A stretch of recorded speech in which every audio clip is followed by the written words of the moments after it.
Good morning students. हम लोग lesson number 5 देख रहे थे, जिसमें अब तक हमने बॉइलिंग देखा था।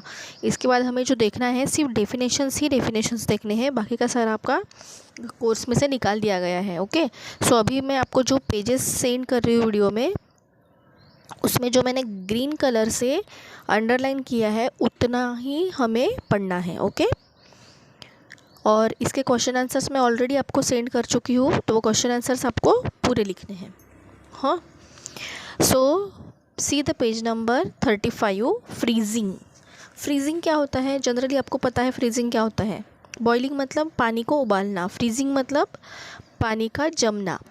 बराबर है, हम लोग हमेशा करते हैं ये काम, खास करके छुट्टियों के दिनों में, गर्मी के दिनों में। सी एट जो अंडरलाइन की है उतना ही देखेंगे आप, ठीक है। At a certain temperature water does not get any cooler but start freezing and forms ice. मतलब एक पर्टिकुलर टेम्परेचर के बाद में क्या होता है, पानी आइस बन जाता है। The temperature at which this happens is called the freezing point of water. जितने टेम्परेचर पे पानी का आइस बन जाएगा वो टेम्परेचर को कहते हैं फ्रीजिंग पॉइंट ऑफ वाटर। ठीक है, ये आप अच्छे से अपनी कॉपी में लिख लीजिएगा। Now see the page number 36 sublimation. उसमें भी जो ग्रीन कलर से मैंने अंडरलाइन किया है उतनी डेफिनेशन ही आप देखेंगे। The change of a solid substance directly into a gas और vapour without first changing into a liquid is called sublimation. Sublimation का मतलब होता है कि एक सॉलिड सब्सटेंस मतलब ठोस वाला सब्सटेंस जो होता है वो डायरेक्टली क्या हो रहा है, गैस में या फिर वेपर्स में कन्वर्ट हो रहा है। जो कि डायरेक्टली कन्वर्ट हो रहा है, पहले लिक्विड में कन्वर्ट नहीं होता है, डायरेक्टली क्या हो रहा है, वेपर में कन्वर्ट हो रहा है, तो उसे हम क्या कहेंगे, सब्लिमेशन।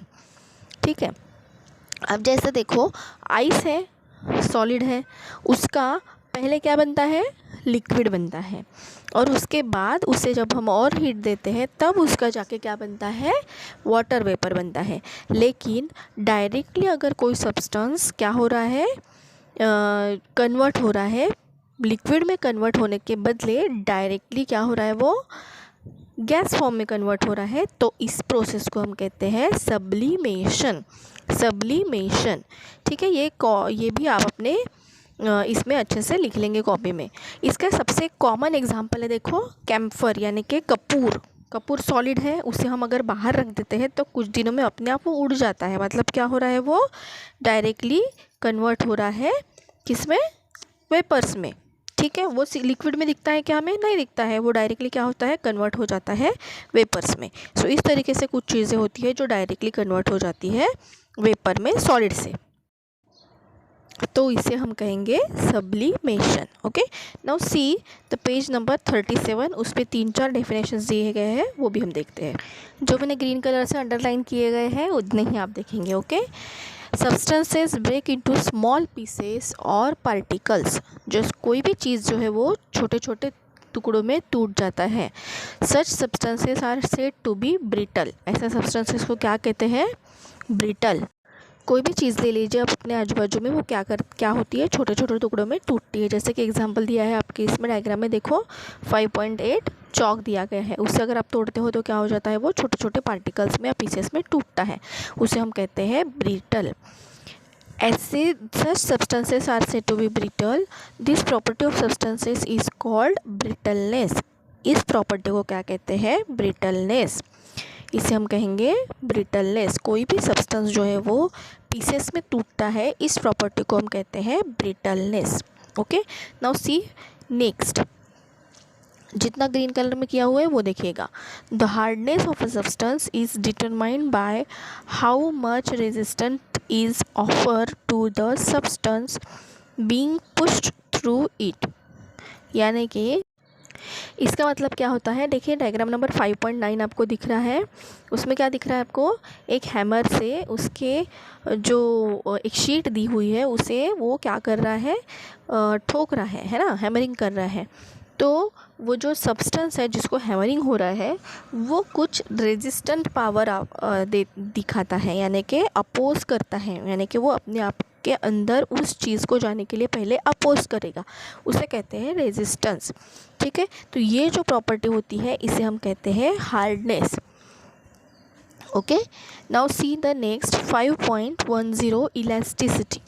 जो ग्रीन कलर में डेफिनेशन दिया है वो देखिए, some substances changes their shapes when a force is applied on them but return to their original shape and size when the force is removed. This property is called elasticity. इसका मतलब ये है कि कोई भी चीज़ जो है जिस पर हम फोर्स अप्लाई करते हैं तो वो अपना ओरिजिनल साइज़ या शेप चेंज करती है, लेकिन जब हम फोर्स रिमूव कर देते हैं तो वो वापस अपने ओरिजिनल शेप में और साइज़ में आ जाती है। इस प्रॉपर्टी हम कहते हैं इलास्टिसिटी। इसका एग्जांपल है रबर। रबर क्या करता है, रबर को आप खींचो तो क्या हो जाता है, वो जितना भी वो ठीक था उससे वो थीन हो जाएगा और वो लंबा हो जाएगा। आप उसे वापस छोड़ दो फिर से वो ओरिजिनल शेप में आ जाएगा। इसी प्रॉपर्टी को हम कहते हैं इलास्टिसिटी। नेक्स्ट देखिए fluidity. Fluidity, liquid flows downward on a sloping surface. कोई भी जो लिक्विड है वो जब हम फ्लो करते हैं तो वो कहा जाता है जहाँ पर स्लोप है, जहाँ पर उतार होता है उस साइड में वो फ्लो होना चालू हो जाता है। This property is called fluidity. इसी प्रॉपर्टी को कहते हैं फ्लूइडिसिटी। The fluidicity of any liquid is determined by how easily it flows. फ्लूइडिसिटी किस तरीके से डिटरमाइन की जाती है कि वो कितनी इजीली फ्लो होता है। जैसे कि देखो पानी जो है उसकी फ्लूइडिसिटी ज़्यादा होती है, क्यों? क्योंकि वो बहुत इजीली फ्लो हो जाता है एक जगह से दूसरी जगह पे नीचे गिर जाने के बाद। लेकिन जो ऑयल होता है वो बहुत स्लो हो जाता है फ्लो, तो उसकी फ्लूइडिसिटी क्या रहेगी, कम रहेगी। ठीक है, so this is about the fluidity. Now see the page number next. Page number 38 पे देखिए solubility. The property of substance of getting dissolve is called solubility. Dissolve होना मतलब मिक्स हो जाना, सोल्यूबल हो जाना। इस प्रॉपर्टी को कहते हैं सोल्यूबिलिटी। जैसे देखो पानी में हम नमक मिक्स करते हैं तो वो पूरी तरीके से मिक्स हो जाता है, तो उसे ही हम कहते हैं सोल्यूबिलिटी। कोई भी चीज़ में जब दूसरी चीज़ मिक्स होती है तो उसे हम कहते हैं solubility. Now see the next. When we can look through a substance and see things on the other side, then that substance is said to be transparent. Transparent आपको अच्छे से पता है, कोई भी चीज़ में से हम लोग देखते हैं, कांच में से हम देखते हैं, जो ट्रांसपेरेंट कांच होता है वाइट कलर का, उसमें से अगर हम लोग देखते हैं तो इधर साइड से देखने के बाद भी दूसरे साइड की चीज़ें हमें क्लियर दिखती है, उसे हम कहते हैं transparent. This property of substance is called as transparency. इसी प्रॉपर्टी को हम क्या कहते हैं, transparency. Now see the metal. Metal क्या होते हैं, हमें पता है बहुत सारे मेटल होते हैं हमारे आजू बाजू। एल्यूमिनियम होता है, स्टील होता है, गोल्ड होता है ना, आयरन, एल्यूमिनियम, बहुत सारी चीज़ें होती है जो मेटल होती है। इस मेटल की कुछ प्रॉपर्टीज़ भी होती है, जैसे नीचे देखिए मेलिएबिलिटी। तो ये पहली प्रॉपर्टी है मेलिएबिलिटी। मेलिएबिलिटी मतलब metals can be converted into sheets by hammering. Hammer करना मतलब उसे हैमर जो होती है, हथौड़ी जो होती है, उससे ठोकना। तो हैमरिंग करने की वजह से मेटल क्या हो जाते हैं, शीट में कन्वर्ट हो जाते हैं। इसी प्रॉपर्टी को कहते हैं मेलिएबिलिटी। जैसे देखो स्टील होता है या लोहा होता है, उसे अगर हम ठोकते हैं तो वो क्या हो जाता है, पतरे के जैसा बन जाएगा। तो इसी को कहते हैं शीट तैयार होना। ठीक है, इसी को हम मेटल से इसी प्रॉपर्टी को हम कहते हैं malleability. Now see the next property, ductibility. Ductibility means metals can be stretched and drawn into wires. This property of metal is called as ductility. Ductility का मतलब होता है जो मेटल्स होते हैं हम इसे अगर खींचते हैं, उसे स्क्रैच करते हैं और फिर स्ट्रेच करते हैं और फिर ड्रॉन करते हैं तो वो वायर में कन्वर्ट हो जाते हैं। इसी प्रॉपर्टी को हम कहते हैं डक्टिलिटी। आपको पता है बहुत सारे वायर्स आते हैं, जैसे कि आपको इधर दिखाओ 5.16 नंबर की जो डायग्राम है उसमें आपको गोल्डन कॉपर कलर के वायर दिख रहे हैं।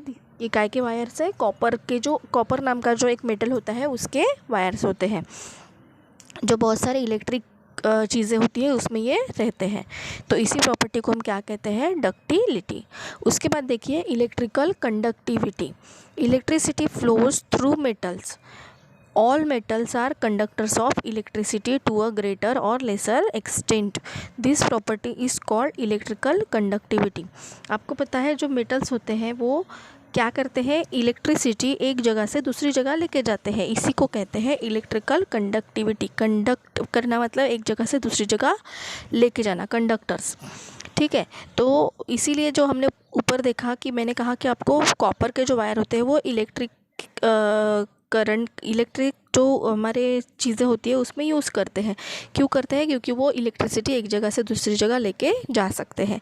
इसी प्रॉपर्टी को कहते हैं इलेक्ट्रिकल कंडक्टिविटी। और मैक्सिमम सभी जो मेटल्स होते हैं वो कैसे रहते हैं, गुड कंडक्टर ऑफ इलेक्ट्रिसिटी। उसके बाद थर्मल कंडक्टिविटी। थर्मल मतलब heat. Metal allows heat to flow from them. This property is called as thermal conductivity. जितने भी मेटल्स होते हैं वो भी क्या होते हैं, थर्मल कंडक्टिविटी भी उनमें होती है, यानी कि वो हीट को भी एक जगह से दूसरी जगह लेके जाते हैं। इसका एग्जाम्पल है कि आप अगर कोई चम्मच गर्म करते हैं सामने से तो भी वो पीछे तक गर्म हो जाता है ना, क्योंकि वो सामने के साइड से हीट को ट्रांसफ़र कर रहा है पीछे तक। तो इसी को प्रॉपर्टी को हम कहते हैं thermal conductivity. Metals have a typical shine और लस्टर। जो चमकते हैं उसे कहते हैं लस्टर्स। ओके, उसके बाद नीचे देखिए metals produce a ringing sound. This property is called as sonority of metals. Sonority सबसे नीचे दिख रहा है आपको 5.18 नंबर की जो डायग्राम है उसके ऊपर। मेटल्स क्या करते हैं, कुछ साउंड निकालते हैं, रिंगिंग साउंड। आप कोई भी मेटल को थोड़ा सा हैमर करके देखिए किसी भी चीज़ से, तो क्या करेंगे वो उसमें से साउंड निकलता है। इसी प्रॉपर्टी को कहते हैं सोनोरिटी ऑफ मेटल्स, ठीक है। So this much property we have to learn about the metals. ये जो मेन डेफिनेशंस मैंने आपको ली है यही वाली आपको करनी है। बाकी क्वेश्चन आंसर्स का वीडियो मैंने आपको इसके पहले भेजा है, वो पूरा आपको क्वेश्चन आंसर लिखना है। ओके, तो ये लेसन हमारा यहीं पे ख़त्म होता है। फिर नेक्स्ट लेसन से भी हम लोग जितनी इंपॉर्टेंट चीज़ें हैं सिर्फ उतनी ही देखने वाले हैं।